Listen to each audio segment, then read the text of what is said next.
Now, depending on the structure of your questions, if your first payment is in a month's time and your last payment is in a year's time, you want to keep in mind that your value for n will be equal to 12. Reason is, if they tell you that you're investing money and you're making monthly payments, and then your first payment is in a month's time, it means that you open a savings account and then 1 month later you make your first deposit. Now, if your last payment is in a year's time, it means that firstly, 1 month, 2, 3, 4, 5, 6, 7, 8, 9, 10, 11, 12 months later, this is when you make your last payment.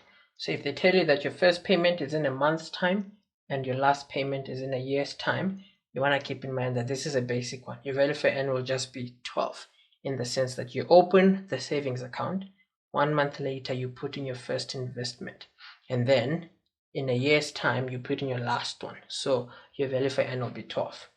Few more examples. You could have one where they tell you that the first payment is made immediately and the last payment is made in a year's time. Now, in a situation like this one, if you're going to be making monthly installments and your money is being compounded monthly, in a situation like this, your value for n will be equal to 13. The reason is, if your first payment is made immediately, it means that this is when you make your first installment, this is when you open the savings account. If your last payment is made in a year's time, it means that you make an installment here, 1, 2, 3, 4, 5, 6, 7, 8, 9, 10, 11, 12, 13 installments there. So you want to look out for questions like this, right? Your first payment is made immediately, your last payment is made in a year's time. So your first payment is made immediately as soon as you open the savings account, and your last one is made in a year's time. So it means that the amount of installments that you'll have is 13. A few more examples like this.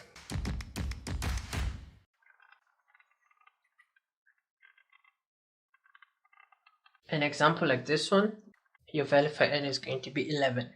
Here's why. They tell you that the investment pays out in a year's time. The first installment is made after 2 months. So what that means is you open the savings account, 1, 2 months pass, right? And then in a year's time, that's when your investment pays out. Meaning that in 12 months' time, that's when your investment is going to pay out.